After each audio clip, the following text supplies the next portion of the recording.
Hey guys, so this is your last chapter of the book, Collaborating and Presenting in Groups. And this chapter is about how you guys are going to be collaborating and how you're going to be preparing for that presentation. And quick reminder slash announcement is that this upcoming week you should be working real hard with your group, having your Zoom meetings. And if you don't yet have contact with your group, then you really need to get on that.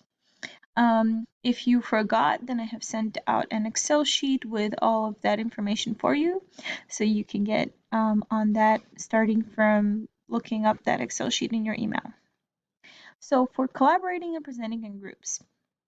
So first of all, in chapter 31, it talks about assuming dual group roles. And what does this mean for your group? So dual group roles, everybody in your group is going to have two different roles. So one role is related to your goals, and that's going to be your task role. So that could be like somebody who takes notes or somebody who is the initiator of discussions, etc. So those are your task roles. Then you also have a second role. Every single person has a second role, and that's the more personal, interpersonal role of somebody who kind of brings harmony, um, kind of upkeeps the relations. Or it could be somebody who is the gatekeeper, so keeps the group kind of motivated, etc. So remembering that each one of you has two of those roles and thinking about what those roles are and maybe even saying them out loud can really be helpful to keep your group collaboration more effective. So then another thing to think about when you're trying to keep your group communication the most effective that it can be, working towards the goal, is thinking about conflict. Conflict within your group shouldn't have to be feared. It's good to have conflict, and if you remember, storming is a part of any group dynamic. And so for disagreement, it's important to not take it personally when somebody disagrees with you and to be disagreeing about an issue and not about the person. So always focus your disagreements around the topic of what you're trying to do and what you're trying to achieve. And this is where thinking about your dual group roles might be good because maybe the harmonizer can kind of step in and help with the resolution of this. However, it's important to not think about thinking it's important to not fall into the trap of thinking, okay, we just want to agree on everything and so we're not going to think critically. That can lead to groupthink, and we've talked about that in the previous chapters. Groupthink is where you don't critically think about the decisions that the group is making, and only for the purpose of achieving harmony and having no conflict. So resist groupthink and don't be afraid of conflict. Engage with conflict, challenge each other's arguments and ideas, just do so constructively with the group's overall goals in mind. And so, speaking of goals, you want to set goals that are beyond just getting an A. Think about what goals do you have as a group? What do you hope to fuel your audience to do? Think about how you hope to achieve something with this issue. So, coming back to our homelessness example, if you really want people to donate money, then think about that. Kind of keep that in mind as a group. Try to find something that everyone can be passionate about. Encourage active participation. So, once again, coming back to dual group roles, maybe think about, okay, maybe I'm this member that's going to encourage active participation. And so, remember, everyone has strengths in different areas. And when you are kind of establishing different leaders, different roles, then try to think about everyone's strengths. And if your strength has always been to be not very argumentative, then maybe you are that harmonizer that can give people understanding on their topics.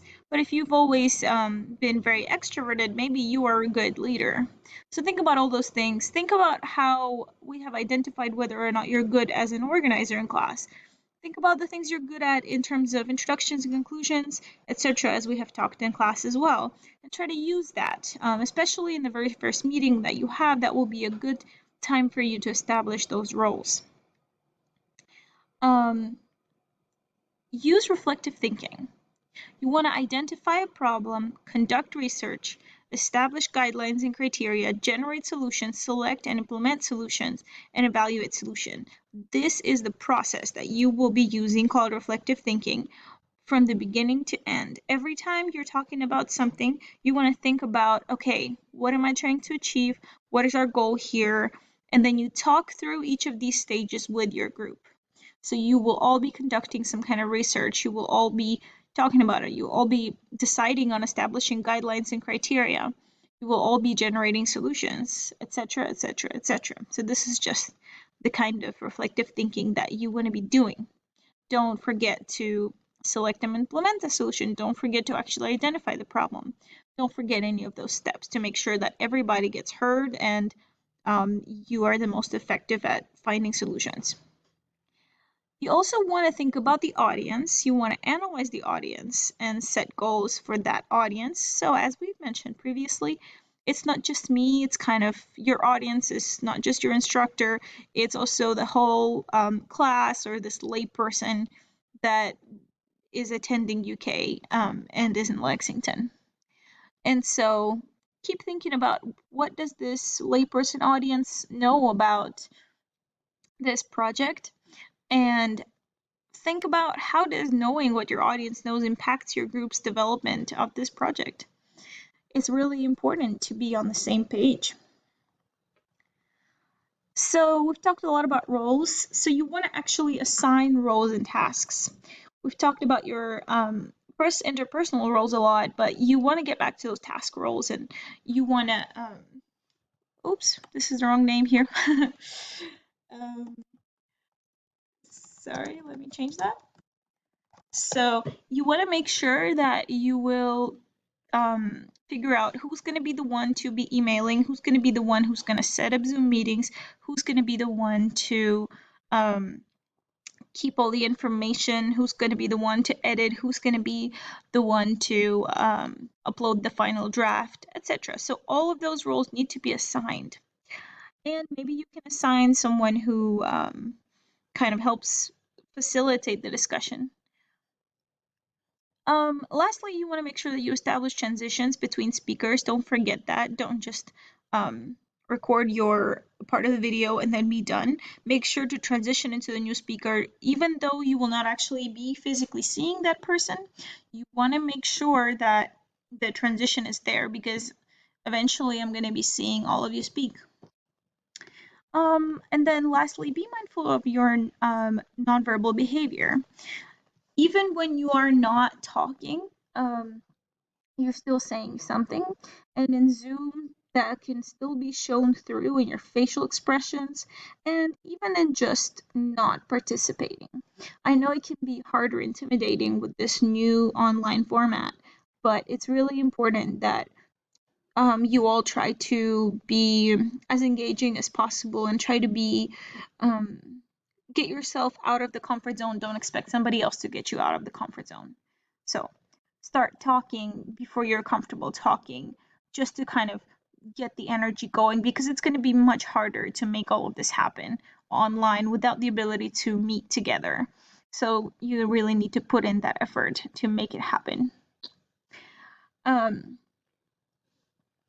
Creating an effective PowerPoint or a Prezi is difficult. So I have posted a video for you that you can look at to help, and just kind of look through the chapters and think about what you should and shouldn't do in a PowerPoint presentation other than just the video.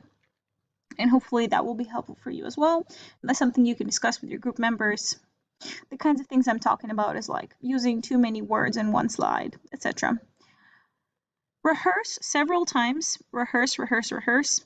Since you are recording this, you have a wonderful opportunity to make sure that you submit the very best version of yourself. So make sure that you rehearse yourself a bunch of times before you submit your video. I want it to be polished and practiced. And remember, the audience, including me, only have the product of your effort as a guide to the effectiveness of your group project. So while the process is important, Your grade and your effectiveness as a group will be graded and determined by the product that you create, the presentation. So give it your best effort. Let me know if you have any questions, and please comment on the discussion board.